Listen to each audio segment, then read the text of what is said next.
Mesdames et messieurs, c'est un honneur de vous retrouver. Dites-moi tout, vous savez, c'est une émission qui traite des questions essentielles d'organisation, de développement, mais surtout de la pédagogie, parce qu'il est quand même important de le faire. Voilà pourquoi je reçois toujours des professeurs ou des acteurs majeurs de la société.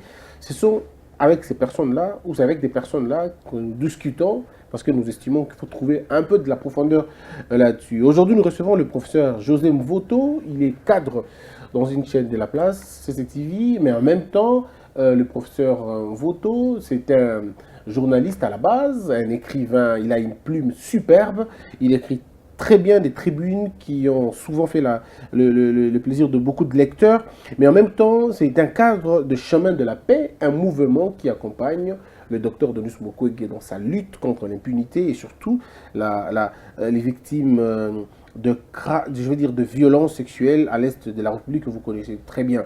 Alors, professeur Joseph Mvoto, est-ce que j'ai bien expliqué qui vous êtes? Je crois que c'est suffisant. C'est suffisant. Alors, professeur, c'est vrai que vous êtes quelqu'un de réservé, mais vous n'êtes pas réservé quand vous écrivez.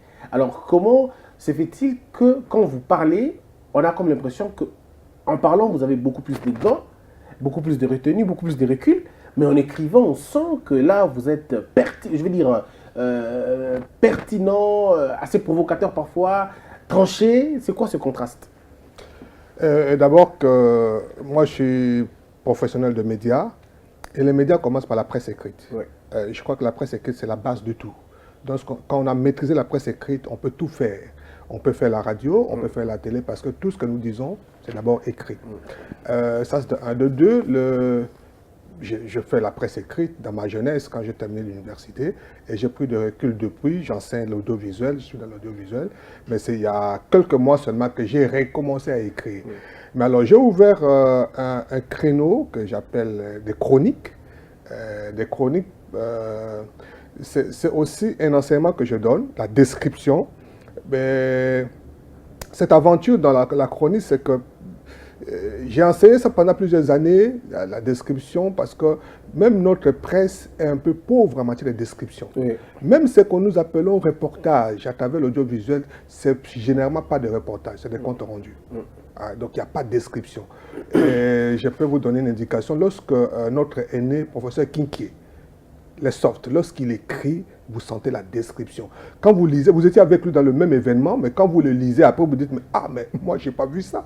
Donc, alors c'est un peu cette soif-là, cette déception de n'avoir pas vu beaucoup de gens se lancer dans la description qui m'a poussé à revenir dans la plume. Et vous êtes mais parfois aussi, sans pardon. Hein? Non, le style, la chronique s'appelle style ironique. Oui. Ceux qui ont fait l'Isti, c'est ça l'histoire de l'Isti. Ceux qui ont fait l'Isti, quand les anciens de l'Isti, de l'IFA se rencontrent, ils se font beaucoup de blagues, ils se titillent, ils se taquinent, ils se disent des vérités parfois comme en blaguant. C'est ça qu'on appelle la chronique. Ça a une dimension un peu satirique, un peu ironique, et c'est ce que je ramène dans la presse, parce que la politique est très, très compliquée, trop dure, c'est stressant. Mais on peut dire des choses par ironie, on peut Par dire exemple, des choses la en République blaguant. des professeurs. Par exemple, le professeur, quand vous dites comme ça ne choque pas tout, mais vous dites des vérités quand même. Hein? Par exemple, l'article que j'ai écrit sur mes aînés, Kinké Moulumba et Tambe Mwamba, c'est des choses que nous voyons, que nous disons, mais le dire comme ça, bon, ça passe. Mais bon, j'ai lu une dizaine de vos rubriques. Franchement, je n'ai jamais été déçu, mais par moments, je me disais, mais waouh, comment il peut avoir ces détails aussi pertinents? Mais est-ce qu'aujourd'hui, vous gardez la même logique? Est-ce que vous gardez votre même sens de lucidité, ou vous êtes un peu dilué aussi par rapport au présent, par rapport à l'évolution des choses? Oui, c'est parce que je voulais prendre du recul par rapport à l'actualité. Souvent, nous sommes dans le factuel. Hein. Chaque jour, une actualité vient remplacer une autre, puis on court. Mais on n'a pas du temps de prendre du recul. C'est pourquoi je voudrais un peu m'attarder dans le papier de fond. Très bien. Alors aujourd'hui, nous parlons avec vous sur l'actualité. Monsieur le professeur, c'est vrai, vous enseignez l'audiovisuel, mais qu'est-ce qui fait que le président de la République a accordé beaucoup plus d'interviews aux étrangers, je veux dire, et pas à la presse nationale? Y a-t-il un problème de compétence, un problème d'organisation, un problème des demandes ou un problème de considération? Un peu du tout ça. D'abord, il faut dire que la plupart de nos politiques ont été formatés. ceux de la première génération ont été formatés dans l'école de la colonisation. Lumumba, Kasavubu, les Mobutu, tout ça. Lumumba s'est révolté par rapport à ça. Vous voyez, il voulait se révolter par rapport à ce schéma-là. Il voulait faire autre chose, ça n'a pas marché. Il a été cassé très tôt. Mobutu, c'est un fils de la colonisation. Et à un moment, quand il prend le pouvoir, il veut se révolter contre ça. Vous voyez les concepts comme l'authenticité. Salongo et voilà, Salongo. Il a fait foi aux Belges. Zaïrianisation, c'était une révolte contre la colonisation. Même Mouzé. Vous avez Mouzé était tranchant. Voilà. Donc, nous avons été formatés. Joseph Kabila aussi, vers la fin, il est devenu un peu tranchant. Voilà. Donc, on a été formatés dans cette école-là, si bien que vous voyez, la plupart, les schémas classiques, c'est que vous allez à l'école, vous allez à l'université, vous terminez et vous êtes reversé dans la bureaucratie. C'est ça. Réussir dans la vie pour un bon Congolais. C'est le bureau. C'est le bureau. Donc, pas l'entrepreneuriat. Voilà. J'apprécie ce que vous faites ici avec si peu de moyens. Moi, je me dis, si j'avais cette compréhension des choses, aujourd'hui, je ne serais pas dans le bureau. Merci. J'entreprendrais quelque chose. Et ça nous manque. Et ce qui fait que beaucoup de gens pensent que nous sommes une société de consommation. On pense que réussir, c'est aller en Europe, réussir, c'est parler avec le blanc, réussir, c'est s'afficher avec le blanc.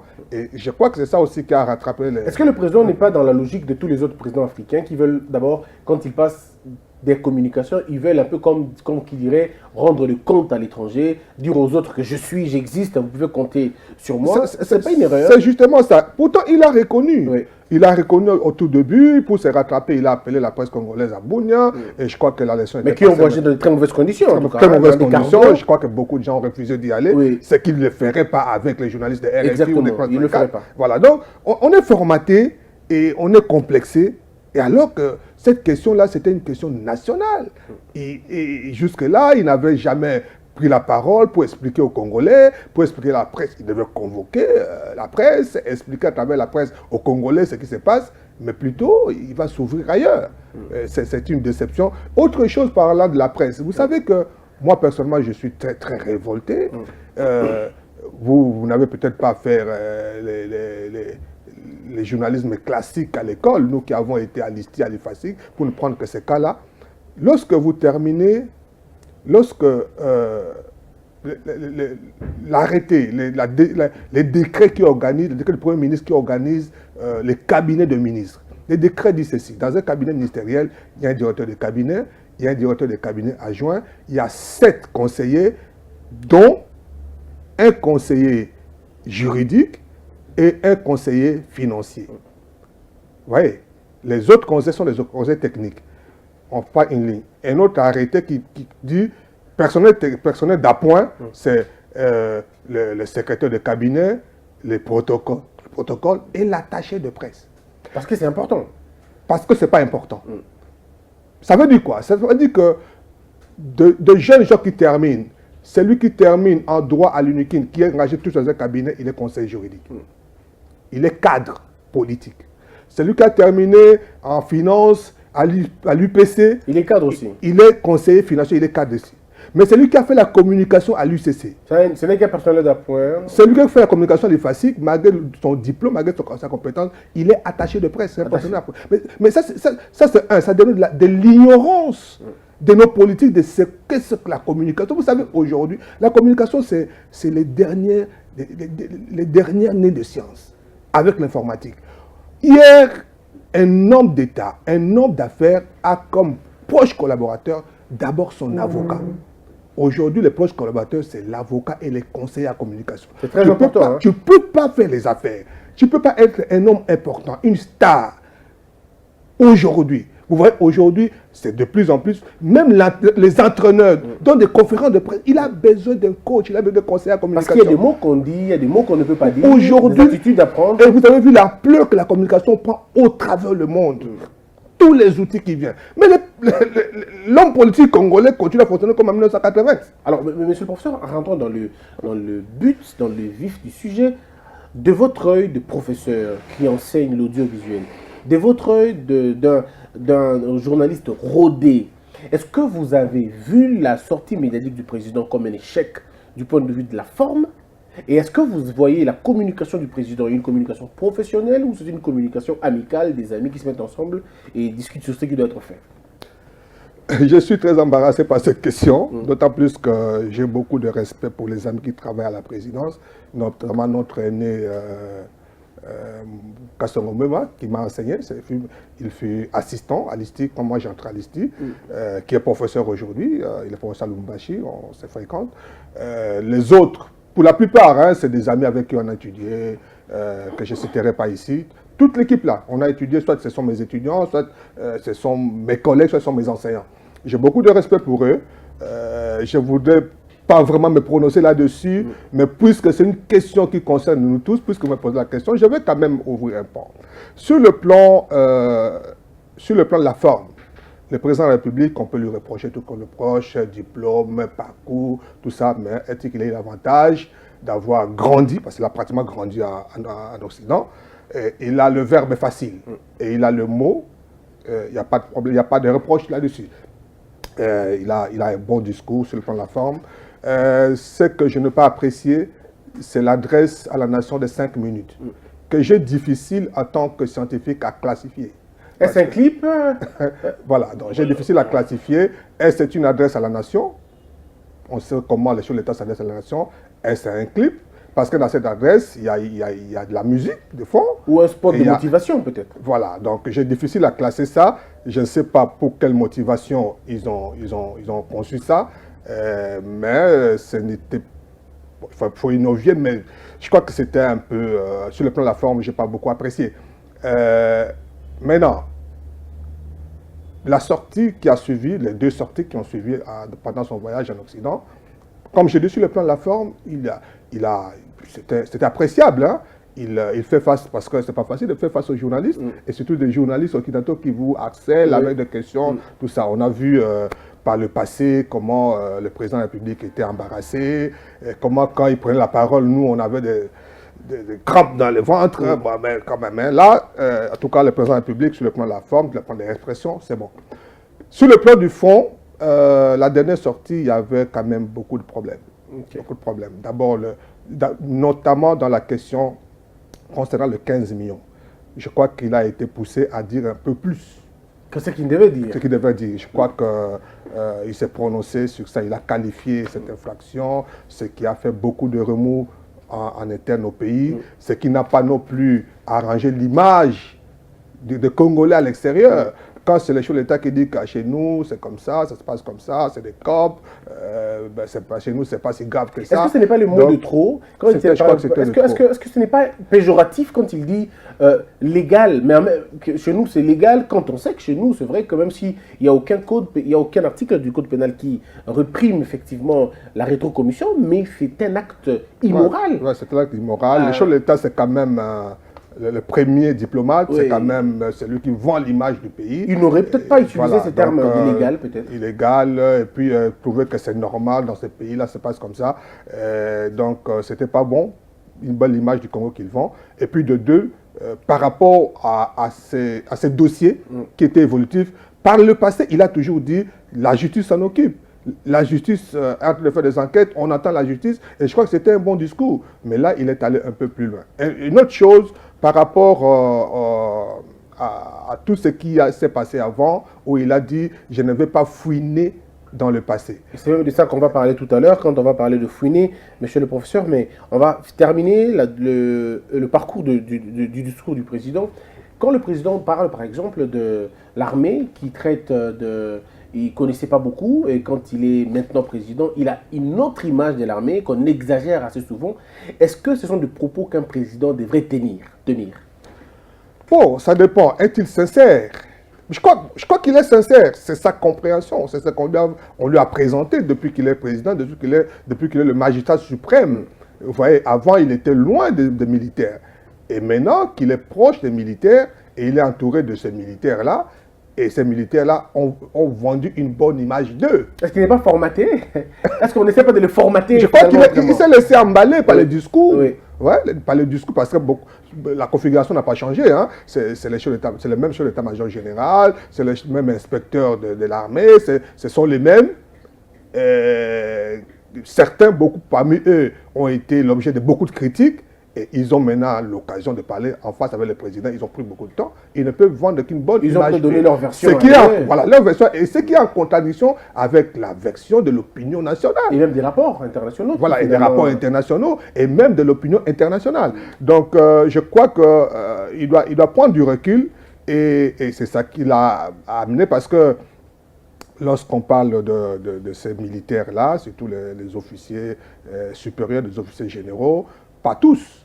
Il y a des braves gens, il y a des gens honnêtes, il y a des gens qui ont un sentiment nationaliste et le civisme très poussé, mais il y a d'autres aussi qui sont affairistes, qui sont trappés dans des crimes de sang, qui ont des dossiers, qui les poursuivent, et ça, l'opinion le sait. Alors, quand vous dites qu'on en dit un peu trop, voilà, parfois on se dit, mais est-ce que... Et ça coïncide avec cette phrase-là, je ne vais pas fouiner, alors les gens... Des questions. Est-ce qu'en tant que président, ne devrait-il pas protéger l'armée au lieu de finalement vilipender l'armée congolaise dont qu'il est censé protéger d'ailleurs et garder? Oui, mais il faut savoir nuancer les choses. Ouais. Il doit en même temps défendre l'armée. L'armée, ce n'est pas les personnes. Oui. Défendre l'armée, l'image de l'armée, mais aussi rappeler que pour défendre justement cette armée, pour redorer l'image de cette armée, l'armée, c'est la discipline. Oui. L'armée, c'est la discipline. Il faut sévir. Alors, voilà. Monsieur le professeur, nous allons tout de suite parler déjà du docteur Denis Mukwege, parce qu'il faut le dire, c'est parmi ceux qui se sont battus au Congo contre la mauvaise gouvernance, pas contre Kabila, mais contre la mauvaise gouvernance, le mauvais système à l'époque, avec autant de conférences, avec ce qu'il faisait. Mais nous nous sommes rendus compte qu'à un moment donné, le docteur Mukwege avait des positions assez tranchées, qu'il y a eu d'abord des fraudes électorales, il y a eu des fraudes électorales, il y a eu des problèmes, que M. Kabila avait tout le contrôle, que Félix Tshisekedi était une sorte de petite marionnette peut-être, et qu'il a même proposé une sorte de cohabitation et pas la coalition. Mais qu'est-ce qui s'est passé vraiment pour que Dr Mukwege se sente dans la position de coopérer avec l'allié d'un, je dirais, celui qui a instauré une dictature au pays? Qu'est-ce qui a changé? Quels sont les éléments qui ont changé dans la donne? Non. Dr Mukwege n'a pas changé de discours. Il y a eu deux temps. Il faut d'abord compter avant les élections. Et l'après. Et après les élections. D'accord. Donc, je ne pense pas que Dr Mukwege s'est vraiment prononcé à l'issue des élections, parce que lui savait. Il savait que ça se passerait ainsi. Vous vous rappelez que son discours avant les élections, c'était si nous allons aux élections dans ces conditions-là, où les systèmes contrôlent la CENI, contrôle l'armée, contrôle la police, contrôle l'administration, contrôle tout, étant donné la mauvaise foi dont ils ont fait montre, parce que les élections auraient dû se tenir en 2016, et c'était de contestation à contestation, Kabila voulait faire du forcing, et les gens ont contesté, il y a eu mort d'homme.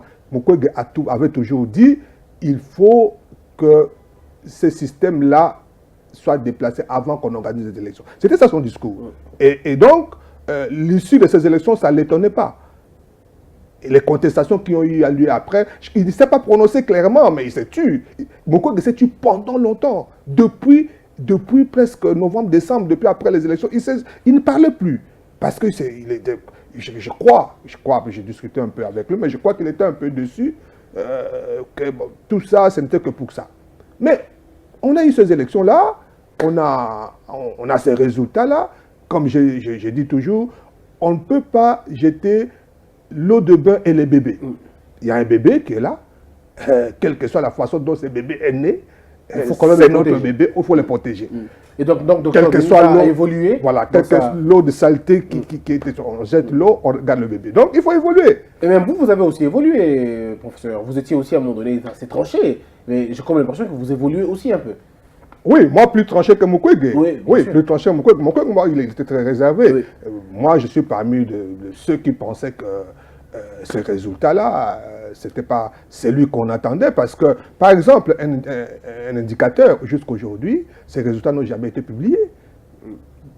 Et pourtant, la CENI a un site internet. C'est la moindre des choses. De publier ce résultat, voilà, c'est tel résultat à tel bureau, à telle circonscription, à telle province, plus ça qui fait tel résultat. Mais on nous a donné un résultat global qui jusqu'à aujourd'hui n'est pas publié. Alors, bon, est-ce que c'est qu'est-ce que vous voulez? On avance. Alors, je termine. Oui, vous voilà. reviendrez, professeur, mais est-ce que ce n'est pas une mauvaise manière, finalement, de conduire un pays? Avançons seulement, avançons seulement. Pourquoi vous capitulez quand vous savez que vous avez raison sur tel point? Pourquoi vous avancez et laissez les problèmes en entier? En 2020, vous allez le rencontrer, finalement. Oui, c'est vrai. C'est vrai. Moi, je suis pas un acteur politique engagé. Ouais. Voilà. Mais quand je rencontre des acteurs politiques, je leur dis, en tant que scientifique, en tant que société civile, parfois je m'en prononce, mais parfois nous avons des moyens juridiques limités, des marges de manœuvre limitées, mais nous sortons de ce pays où on a connu beaucoup de problèmes, on a connu des morts, et tu sais que lui-même il a dit, hein, tout le monde a dit, bon, au nom de la paix, on fait avec. Oui. C'est au nom de la paix qu'il accepte de composer, c'est ça le discours de l'UDPS, oui, de composer avec le PPRD, au nom de la paix. Oui, mais je crois que tout le monde se dit, bon, mais tout de même on avance, on est avancé tout de même, on n'a pas atteint l'objectif qu'on poursuivait. Mais globalement, je parle en tant que Congolais. En tant que Congolais, je crois que quelque part, on a obtenu que Kabila cherchait à modifier la Constitution. Il n'a pas fait. Il cherchait le référendum. Il n'a pas fait. Il cherchait le troisième mandat. Il n'a pas fait. Donc, quelque part... Et puis, il voulait le dauphin. Il n'a pas eu son dauphin. Il n'a pas eu son dauphin. Je crois que quelque part, on avance un tout petit peu. Mais non, ça dépend de celui qui est là. Ça dépend de Tshisekedi. Est-ce qu'il a toujours ce sursaut d'opposant? Tous ces discours qui a été tenu par l'UDPS il y a près de 40 ans, tous ces discours qu'il a tenus avant la campagne, avant les élections, il est mieux placé maintenant pour amener le miracle. C'est plutôt une question que je voudrais vous poser. Au lieu de servir d'avocat aux autres, parce qu'il y a des petits signes, quand il dit « je ne peux pas fouiner dans le passé », les gens se disent, et puis ces militaires-là, on dit trop sur eux, et puis l'alliance, et puis les gens se disent « est-ce que ça ne met pas... Et puis cette démarche d'aller demander qu'on puisse lever les sanctions, on dit « mais il joue plus l'avocat » que celui qui va rétablir le droit. Et pourtant, nous attendons, dès qu'il a pris le pouvoir, nous avons entendu le mot clé, les mots forts, déboulonnage, oui, qu'on entend jusqu'à maintenant. Voilà. Donc, ça dépend de lui. Est-ce que le déboulonnage n'a pas été rétrocédé finalement? Le déboulonnage ne souffre-t-il pas de la rétrocommission? Ça rime en même temps, mais on va avancer, professeur. On parlait de Dr Mukwege, qui n'était pas, selon vous, tranché, qui était beaucoup plus réservé. Alors, de quel est le Dr Mukwege regarde Félix Tshisekedi? Comme quelqu'un qui peut amener le pays de l'avant? Est-ce que c'est quelqu'un, pour lui, il s'est dit, mais bon, écoute, c'est le fils du pays, allons-y avec, faisons avec? C'est ça la logique de Dr Mukwege? Je crois qu'entre janvier 2019 et aujourd'hui, les temps sont passés. Je crois que tout le monde a évolué, beaucoup de gens ont évolué. Et ça fait déjà, les mandats c'est pour 5 ans, on a pratiquement consommé une année, pratiquement. Et si on ne compte pas l'année électorale, c'est pratiquement 3 ans. Voilà, donc je crois que beaucoup de gens donnent toutes ces chances à Félix Tshisekedi. Il a été dans l'opposition. C'est comme le fils d'Étienne Tshisekedi. Donc on dit, mais il peut. C'est pourquoi les gens disent, bon, ok, voyons. Et c'est pourquoi Mukwege lui donne des conseils. Il lui donne des conseils, il dit, bon, vous êtes arrivés, même si on a contesté tout ça, mais maintenant c'est vous, mais vous avez toutes les chances de réussir. Mais si vous voulez réussir, voici les conditions. Alors, quelles sont les conditions? Prenez distance. Prenez distance. Avec Kabila. Allez-y dans une... Il lui souhaitait une cohabitation. Une cohabitation plutôt qu'une coalition. Bon, voilà. Parce que la cohabitation, le docteur Mukwege parlait de la cohabitation, sachant que Félix Tshisekedi n'avait pas les moyens de faire une cohabitation, ça allait être fatal pour lui. Oui, bien sûr, mais la volonté, ce que je veux dire, c'est que c'est la volonté d'aider. Il aurait dû se taire. Mukwege aurait dû se taire, mais il ne s'était pas. Il souhaite que ça marche. Et je crois que c'est le cas de tout le monde. Est-ce que vous pensez que Félix Tshisekedi est équipé, suffisamment équipé, moralement, intellectuellement, spirituellement, pour faire face à ces défis? Mais il a été candidat président de la République. Si on est candidat président de la République, c'est qu'on a réfléchi, on s'est préparé. Ils ont fait près de 40 ans d'opposition. C'est que les partis s'est préparé, les partis ont pensé. Vous savez qu'il y a eu coalition au niveau de... Il y a eu alliance au niveau de la Mouka. Lui-même, avec les autres, ils avaient changé pour quelqu'un d'autre. Mais c'est le parti qui a dit non, nous ne voulons que notre candidat, tu sais je crois que je ne peux pas me prononcer aujourd'hui, on va le juger sur le fait et les actes. Voilà. Alors, le docteur Mukwege pense à deux grandes questions. La première, c'est un tribunal pour le Congo. Alors, est-ce que les idées du docteur Denis Mukwege ne sont pas finalement dérangées par les propos du président, sinon sa position de ne pas, lui, en tant que président, fouiner dans le passé et laisser la justice travailler quand on sait le niveau de notre justice? Est-ce que le docteur Denis est désillusionné? Est-ce qu'il est désespéré à entendre le président parler comme ça? Bon, c'est une démarche. Mukwege est dans une démarche. Ils se sont rencontrés, je crois bien qu'ils ont évoqué cette question, même si devant la presse, ils ne l'ont pas présenté comme tel. Ils ont plutôt parlé du Fonds mondial de survivance. Mais Mukwege est dans une démarche. Pour lui, il sait que c'est un combat. C'est un combat de tous les jours, c'est un combat de discours, c'est un combat d'explication en interne et à l'étranger. Donc, parfois, il y a des choses, peut-être aujourd'hui, on ne comprend pas, mais demain, ça peut bouger. Mais tout le monde pense que Tshisekedi est mieux placé pour amener peut-être de solutions ou d'espoir à toutes ces victimes, ces millions de victimes, ces milliers de femmes violées, à toutes ces personnes. Mais sinon, parlons de fouiner, mais on ne fouine que dans le passé. Les juges ne fouinent pas dans le futur, les juges ne fouinent que dans le passé. Donc, je crois que peut-être que c'est peut-être pas le fond de sa pensée, mais on peut pas... peut-être pas les fonds de sa pensée, mais la phrase, les mots n'étaient peut-être pas des mots qu'il fallait. Bon, fouiner dans le passé, peut-être il veut parler de crimes économiques, mais de crimes de sang, vous le savez, vous êtes juriste, c'est imprescriptible. Et si nous voulons faire la paix dans ce pays, on ne peut pas balayer ça. Vous imaginez, les contextes, c'est quoi? C'est qu'aujourd'hui, dans ce pays, par exemple à l'Est, les victimes connaissent leur bourreau, beaucoup connaissent leur bourreau. Exactement. Et soit directement le bourreau, soit c'est le commandant des hommes qui ont posé l'acte. Et ces commandants-là, il est resté dans la région. Et un autre problème, c'est ça, c'est que beaucoup de ceux qui ont opéré dans ces régions-là, ils sont toujours là. Et malheureusement, les victimes connaissent les bourreaux, mais l'État ne connaît pas les bourreaux. Voilà, l'État ne connaît pas les bourreaux et les victimes. Et c'est ça la position du docteur Mukwege. Vous savez, il y a des rapports chaque année dans ces pays par les Nations Unies. Les Nations Unies publient des rapports régulièrement. Mukwege, de par sa position, où les victimes viennent le voir depuis plusieurs années, près de 20 ans, qu'il enregistre. C'est l'hôpital. La première des choses, lorsque vous venez, c'est votre nom, votre adresse, on vous identifie, et votre cas. Tout ça, c'est documenté, et il est mieux placé pour savoir.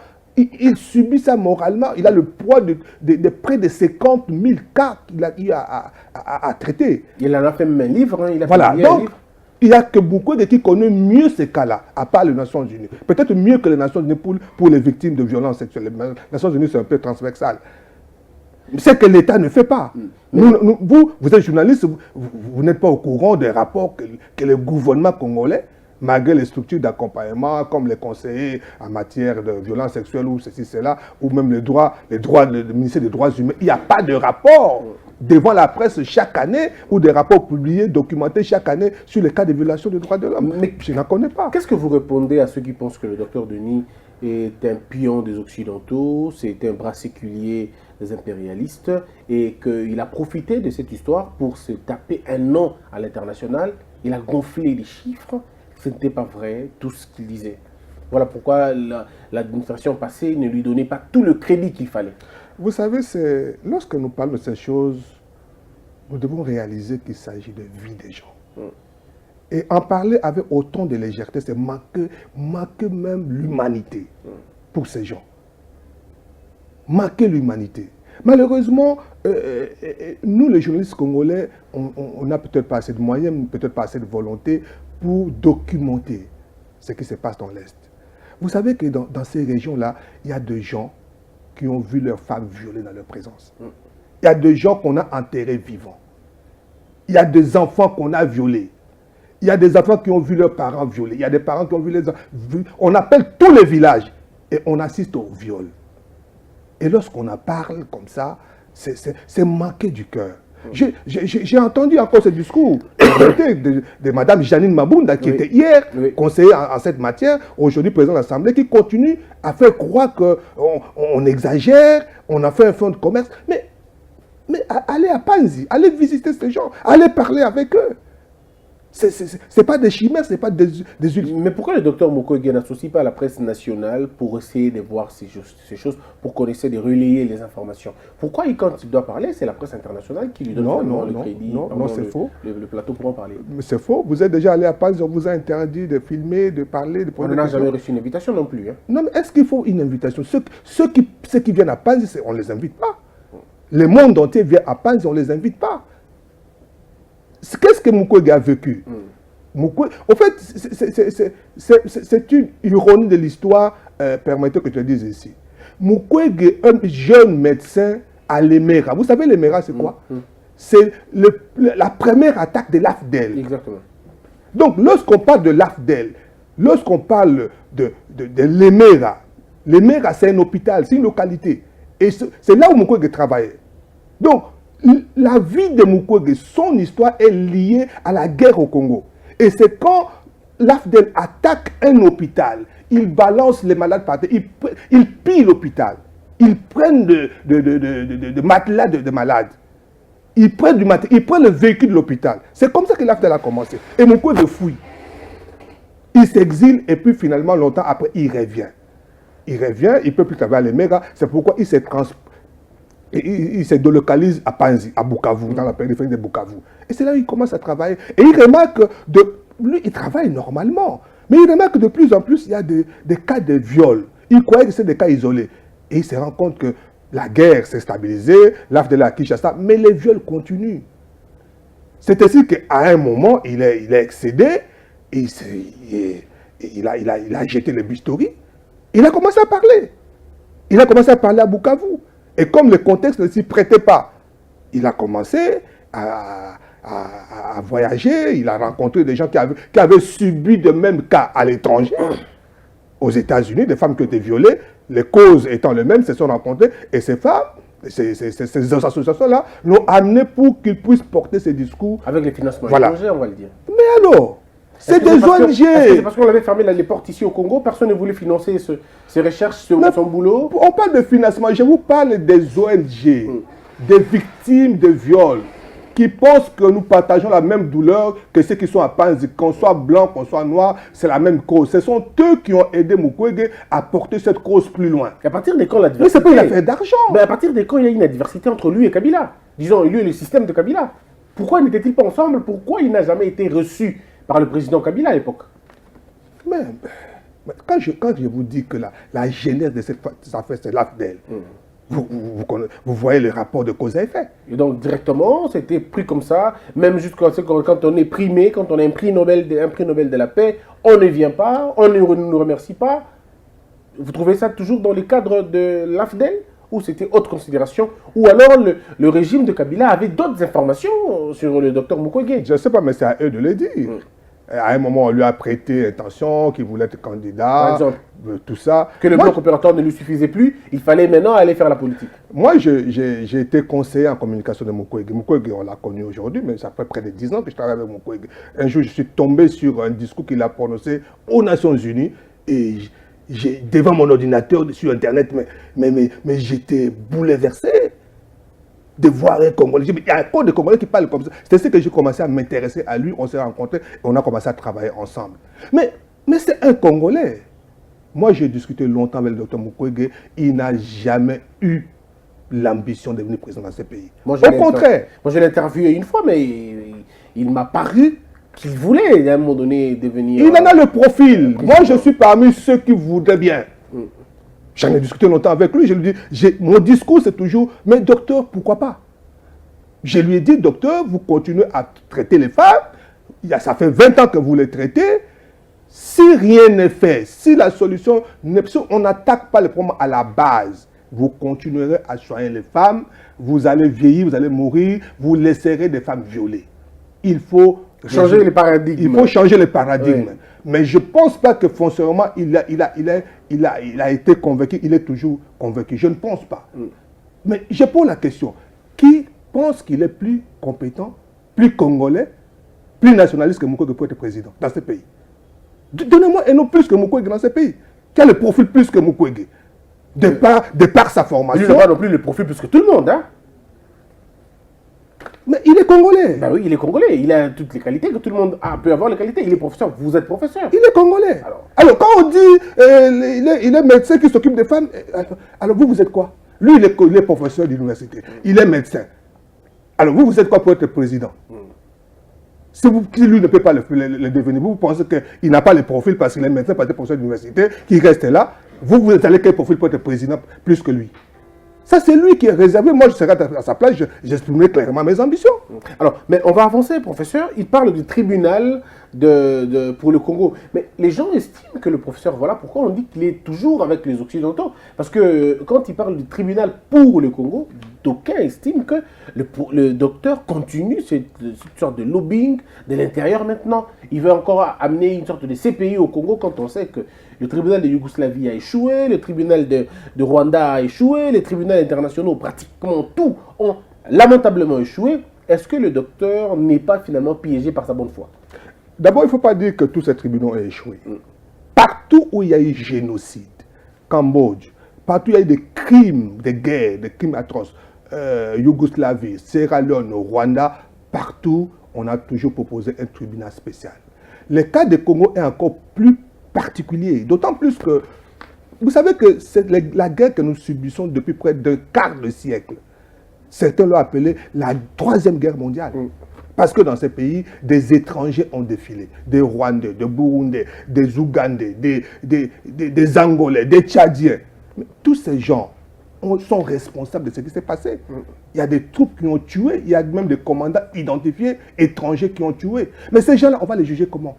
Un tribunal congolais pourra les juger comment? Vous voyez un tribunal congolais appeler un Rwandais ou un Zimbabwéen pour dire, monsieur, venez ici, vous avez tué les gens au Congo il y a 15 ans, venez vous justifier. Mais pourquoi ne propose-t-il pas, il ne propose pas, des commissions, par exemple, mixtes ou paritaires, ou des juridictions spécialisées? Mais c'est ça qu'on appelle tribunal spécial. Oui. Spécial ne veut pas dire que des blancs qui viennent juger les Congolais. Mais un tribunal pour le Congo, c'est un tribunal ad hoc. C'est un tribunal qui ne relève pas de votre code pénal congolais, mais qui relève d'un code assez particulier pour traiter des affaires particulières. Là ce sont de modalités. Oui. Ça, ce sont des modalités. C'est que le fond, c'est que ces cas-là ne peuvent pas être connus par un tribunal congolais. Ce n'est pas possible, de par la nature de ces problèmes, de par la complexité, de par la diversité des acteurs. Ce n'est pas possible entre nous. De deux, parlons-nous. Parlons clairement. Notre justice, aujourd'hui, qui est contestée même par le président de la République lui-même. Notre justice par rapport aux... Seulement les questions d'élection, seulement les questions de crimes économiques. Notre justice a montré ses limites. Les scandales de Bakongo, notre justice, jusqu'à là, n'en saisit pas. Les gens qui étaient là, il y a clamé public, et puis une semaine après, Mimi était de se promener ici, et puis on apprend que Mimi s'est évadé. Et c'est normal. Vous trouvez ça normal? Est-ce que c'est pour autant qu'il faut a fortiori des crimes de sang. Mais est-ce que c'est pour autant qu'il faut changer tout? Il faut peut-être reformer notre appareil judiciaire et attendre le temps qu'ils prennent l'élan et puis on va le faire. Est-ce que vous pensez que ça va déranger la psychologie de ceux-là qui ont soif de la justice, bien sûr? Vous savez, M. Bossembe, quand je vous attends parler de la réforme de la justice, je dis, mais qui peut nommer ce garçon ministre de la justice? Qui nous réforme cette justice en 3 mois? Vous avez apprécié comment les magistrats sont morts sur la route de Bandundu. Dans quelles conditions les magistrats travaillent, dans quelles conditions ils voyagent, dans quelles conditions ils sont mutés. Vous pensez vraiment que c'est peu de choses aujourd'hui de réformer cette justice? Est-ce qu'il y en a est-ce que la volonté politique, il y en a? Mais parce qu'on vous a parlé de la rupture, ouais. Vous ne croyez plus? Mais ce n'est pas des discours creux. C'est une volonté politique. Et lorsque le chef de l'État dit je ne veux pas aller fouiner dans le passé, mais y compris les cas de crimes de sang, le passé c'est ça aussi. Est-ce qu'il y a une volonté politique pour le faire? Mais en attendant, pendant qu'on est en train de tergiverser, Mais les victimes sont en train de mourir, les témoins sont en train de mourir. Et les traces sont en train de Elles disparaissent. Les traces disparaissent. Mais si on ne peut pas trouver une solution en interne, si on peut en trouver à l'externe, où est le problème? Mais parce que le problème avec l'externe, on a vu Jean-Pierre Bemba taper 10 ans sans solution. Ce n'est pas la même chose. Oui. C'est pas la même chose. La CPI, ce n'est pas la même chose qu'un tribunal spécial pour le Congo. Il y aurait des chambres mixtes. Il y aurait des Congolais d'abord, des Congolais compétents, des Congolais honnêtes, qu'on peut identifier. Il y en a qui travailleraient avec leurs collègues étrangers. Ce n'est pas la même chose. Mais alors, mais il y a une question aussi, monsieur le professeur. Le docteur Mukwege est d'abord un médecin à la base. Oui. Mais pourquoi fait-il des propositions dans un secteur qu'il ne maîtrise pas? C'est certains qui estiment. Pourquoi ne fait-il pas des propositions sur la médecine, par exemple, le système médical, comment réformer les hôpitaux? Pourquoi n'est-il pas resté dans son secteur? Pourquoi va-t-il voir les secteurs des juristes dont il n'est pas, il n'est pas juriste? Il est dans son secteur parce que lorsqu'une femme est violée, ce n'est pas seulement une question médicale. Et si Mukwege est sorti de salle d'opération parce qu'il s'est rendu compte que la médecine a montré ses limites. Il fallait revenir un peu à la source. Le problème n'est pas que médical. Et à Panzi, vous savez, à Panzi, lorsque les victimes arrivent, ils sont pris en charge. Et il y a 4 volets. On les prend d'abord une prise en charge médicale, il y a urgence, on les soigne, et une prise en charge psychologique, il y a des psychologues qui travaillent à Panzi. Il y a une prise en charge juridique, il y a une clinique juridique où il y a des avocats qui accompagnent la victime, il y a une prise en charge socio-économique en termes de réinsertion sociale. Donc, ce qui fait qu'il soigne, il a des médecins étrangers, congolais, qui l'aident à faire ce travail-là parce qu'il y a de plus en plus de victimes. Et puis après, il y a des psychologues qui prennent les victimes en charge. Et c'est dans ce troisième volet juridique qu'il fait tous les jours, ce n'est pas aujourd'hui, qu'il pense comment ces victimes-là peuvent rentrer dans leurs droits. Vous savez, c'est quel soulagement une victime peut savoir que son bourreau a été arrêté, puni, ou que son bourreau a reconnu et a demandé pardon. C'est un soulagement. Alors, et puis, la prise en charge socio-économique, c'est là où il a rencontré l'État pour parler du Fonds mondial pour la survivance. Parlez-nous de ce fonds. De quoi sera-t-il constitué? Est-ce que les fonds viendront du Congo? Est-ce que les fonds viendront des étrangers, disons des ONG? Est-ce que les fonds viendront d'une sorte de collecte nationale? Comment va-t-il faire pour s'y prendre? Ouais, quand on a parlé de Fonds mondial de survivance, c'est surtout que beaucoup de Congolais, les gens ont cru que c'est une affaire du Congo. Donc, ce n'est pas seulement une affaire du Congo. C'est un fonds mondial. Voyez-vous, donc Mukwege est dans ces réseaux-là, il y a beaucoup d'ONG, il y a des prix Nobel, des échanges à ce niveau-là. Et il a été décidé de créer un fonds mondial à travers le monde pour venir en assistance à toutes les victimes qui sont à travers le monde. Donc ces fonds-là, le Congo peut y déposer de l'argent, mais cet argent ne viendra pas forcément aux Congolais, aux victimes de Panzi ou de Bukavu. D'accord, ça peut être des victimes du Mali. Voilà, du Mali ou d'ailleurs, tout ça. Autant que les autres pays peuvent mettre du fonds, et ces fonds peuvent venir au Congo. Donc c'est un peu ça la démarche. Et si le président proposait au docteur Mukwege d'être son ministre de la Santé, par exemple, ou son ministre des Affaires sociales, ou son premier ministre dans le futur, dans les prochains jours, est-ce que le docteur Mukwege va-t-il accepter? Ben, ça dépend de lui, je peux me prononcer à sa place, mais si j'étais son conseiller, si je suis encore son conseiller, je l'encouragerai pas sur cette voie-là. Pourquoi? Parce que je crois qu'il peut plus se rendre service au Congo que ça. Vous savez... Mais c'est la décision, il aura la décision cette fois-ci. Il ne sera plus quelqu'un qui propose, il sera quelqu'un qui prendra des décisions au quotidien. Mais ramener Mukwege, ministre de la Santé, mais c'est l'étouffer. Mukwege est prix Nobel de la paix. Mais un prix Nobel sur le plan de statut, sur le plan de notoriété. Oui, mais qui n'a pas de décision du terrain de tous les jours. Mais c'est ça. On va continuer à tuer les gens alors que vous êtes prix Nobel. Quand vous pouvez arrêter la vie, cette criminalité par des signatures, par des décisions. Non, ce n'est pas une signature qui arrête la guerre, ce n'est pas une signature. Mais ce sont des positions qu'on prend, des décisions qu'on prend. Oui, mais pour arrêter la guerre, Mukwege aurait quel statut pour arrêter la guerre? Non, je parle de tout ce qui se passe à l'est du pays. Oui, s'il est dans le gouvernement congolais, il va arrêter la guerre comment? En tant que ministre. Au contraire, s'il est au-delà du gouvernement, peut-être un ambassadeur plénipotentiaire avec le mandat du président pour faire le tour du monde. Vous savez, nous Congolais, on ne perçoit pas les choses. On est tellement confinés, on voit tout de suite. Mais Mukwege, c'est un potentiel pour le Congo que le Congo n'exploite pas. Mukwege Mukwege voit tout le monde dans ce monde. Tout le monde, je dis alors, je pèse mes mots, tout le monde. Tous les chefs d'État, en fonction, ou anciens chefs d'État, ils les rencontrent. Les stars, il n'y a pas que pour les politiques, les stars. Les femmes des présidents. La femme de Hollande a quitté la France pour descendre à Bukavu, ça passait par Kinshasa. Ça, c'est un potentiel. Vous savez, les grandes décisions dans le monde, ça ne se prend pas à la télé, ça ne se prend pas dans de grandes réunions, ça se prend autour de la table. Mais comment nous pouvons capitaliser? Mais pendant que vous avez quelqu'un qui vaut plus que Kagame. Pourquoi il vaut plus que Kagame en termes de carte de visite? Mais les Congolais disent non parce que c'est un enfant du Kivu, parce que c'est un chi, parce que c'est un médecin, parce que, bon, qu'est-ce qu'il a derrière la tête? Et on est bloqué, on est là. Alors maintenant que ça c'était avant, à l'époque de M. Kabila, maintenant qu'il est là, j'ai vu, je pouvais peut-être déduire ce que le président disait. Le président lui a dit tu as bonne mine, et tu as bonne mine, et puis là, on peut comprendre ça directement, qu'ils sont trop familiers, c'est des gens qui ont combattu ensemble, ils étaient ensemble. Est-ce que nous pouvons rencontrer ça encore dans le futur? Est-ce qu'on peut encore voir cette collaboration entre le président Félix Tshisekedi et le docteur Mukwege, deux fils du pays qui ont fait la lutte ensemble? Est-ce qu'ils peuvent maintenant pratiquer ce pourquoi ils se battaient ensemble, vous pensez? Pratiquer ce qui se battait, Mukwege n'était pas un opposant politique. Mukwege, c'est un activiste des droits de l'homme, c'est la société civile. Oui, mais il a combattu longtemps le régime de Kabila, surtout la médiocrité. Et moi, j'ai participé plusieurs fois. Il a combattu la médiocrité. Oui, voilà. Pas le régime de Kabila comme tel, mais la médiocrité. Il a combattu pour la paix. Pour la paix. Voilà. Et c'est pourquoi il est devenu prix Nobel de la paix. Exactement. Voilà. Tu vois, parfois, l'Occident voit les choses autrement que nous. Voilà. Tous les efforts qu'il faisait, l'Occident peut percevoir que ce type-là, il lutte pour la paix. Nous, on n'a pas vu ça. Les Congolais n'ont pas vu ça. Non, ils ont vu une carte politique. Voilà, ils n'ont vu qu'un danger potentiel pour prendre le pouvoir. Alors que les autres voient en lui quelqu'un, oh mais c'est extraordinaire, quelqu'un qui soit les femmes, tout ça, qui se bat. Vous savez, ce type-là, autant qu'il a un aura, vous arrivez à Panzi, vous êtes étonné. Il vit aussi modestement, dont vous n'en avez pas d'idée. Les voitures que j'utilise sont des voitures, ce sont les Toyota familiales que les prêtres utilisent. C'est ça sa voiture.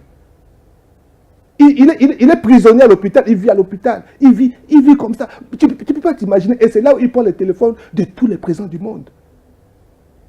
On est d'accord, mais bon. Donc, comment on va faire pour profiter de tout ça? Ça dépend du chef de l'État. Qu'est-ce que vous lui conseillez? Mukwege, c'est un Congolais. Oui. Lorsqu'on est sur l'État, tous les Congolais, ce sont des potentialités, ce sont des outils. Ça dépend de lui, qu'est-ce qu'il veut faire de Mukwege. Dans la mesure où Mukwege lui-même dira non, là, jusque-là, je ne peux pas aller. Ils peuvent se parler, se connaissent depuis longtemps, ils se sont fréquentés. Ils peuvent parler, dire voilà, est-ce que vous pouvez... Je ne pense pas que s'il y a pour une bonne cause, dans la mesure où ça ne peut pas enfreindre à sa réputation, où ça ne peut pas le bloquer, si on lui demandait un service, je ne pense pas qu'il puisse se refuser, mais ça ne peut pas être forcément une fonction politique, je ne pense pas. La dernière question, ça va être celle qui va peut-être embêter les professeurs, mais je ne crois pas, je ne vous embêterai pas. Monsieur le professeur, pourquoi le docteur Mukwege ne se limite qu'à Kivu, je ne sais pas si c'est à Kivu ou Kivu, pourquoi il ne se limite que là? Pourquoi il ne va-t-il pas voir ces femmes qui ont été violées chez Kamwina Nsapu? Pourquoi ne va-t-il pas voir ceux qui ont été violés à Yumbi? Pourquoi ne va-t-il pas voir ce qui s'est passé dans l'Équateur avec les Enyele? Est-ce que le docteur ne fait-il pas ça parce qu'il est de Kivu et que le cas s'est passé au niveau du Kivu? Est-ce qu'il le fait pour l'humanité ou pour sa tribu, sa petite partie du pays? Non. Le docteur Mukwege ne travaille pas pour le Kivu. Il est vrai que les cas d'insécurité d'une manière générale et qui ont de l'impact, qui ont comme conséquence les cas de violence sexuelle, sont plus exacerbés dans l'ancien Kivu. Oui. Voilà, c'est vrai. Et tous ces gens voyagent vers Panzi. Mais peut-être que le docteur lui-même, personnellement, en tant que médecin, physiquement, ne se déplace pas dans tous les pays, mais il travaille en équipe. Oui. Même à Panzi, les docteurs ne sont pas tous les malades. Moi, j'ai vu des médecins occidentaux, j'ai vu des médecins congolais, de jeunes médecins. Il a de l'âge, Mukwege. Donc, il n'a plus l'âge pour être tout le temps, même s'il a une passion pour ça, il est en contact avec presque tous les malades. Mais il a des équipes, et ces équipes font le ronde du pays. Ils vont au Kasaï, ils vont partout dans le pays. Moi, j'ai vu ça. Et partout, il y a des problèmes. Quand il vient ici, il y a des centres spécialisés à Kinshasa, il les visite. Très bien. Voilà. Mesdames et Notamment, messieurs, je crois que c'est à Saint-Dominique qui Ouais. visite ce centre-là. mesdames et messieurs, c'en est fini. Vous savez, dans un pays, quand on n'arrive pas à élever nos drapeaux blancs, c'est compliqué. Le docteur Mukwege est un cas exceptionnel pour la RDC. Moi, je salue son combat, je salue sa lutte, je salue ses positions. Et on est d'accord là-dessus. Alors, monsieur le professeur, cette émission a une rubrique la dernière. C'est que vous allez être face à la caméra. Et nous allons vous poser des petites questions. Vous répondrez par oui ou par non, ou vous direz justement le nom des personnes ou le système en question. On va s'arrêter là. Est-ce que vous êtes prêts? J'espère que je vais m'en sortir. Monsieur le professeur, quel est le parti le plus dangereux au Congo? Le parti le plus dangereux au Congo. Mais vous m'embarrassez là. Le Bundesliga Congo. D'accord. Quelle est la plateforme ou l'alliance politique la plus dangereuse, dangereuse au Congo? FCC Cash. Quelle est la personne la plus dangereuse dans ce pays qui bloque le développement ou qui bloquerait le développement directement ou indirectement? Joseph Kabila. Quel est le président, enfin disons, ça je donne déjà l'indice de la réponse, quelle est la personne qui a toutes les chances de gagner mais qui peut échouer par sa propre turpitude? Félix Tshisekedi. Est-ce que le gouvernement tel qu'il est composé peut-il gagner ou peut-il échouer? Ça doit être rectifié. Monsieur le professeur, merci beaucoup. Merci beaucoup. Mesdames et messieurs, c'était un grand plaisir de présenter cette émission. Je recevais le professeur Joseph Voto, DG des Canal Kin, une chaîne de Kinshasa ici, et puis professeur, comme je l'ai dit, de l'audiovisuel et éditeur. Il fait des chroniques, vous avez certainement suivi. Et donc, si vous avez aimé, bien, vous êtes le prochain invité, venez. Ça sera un grand honneur. Que la peur quitte nos esprits et que Dieu bénisse la RDC.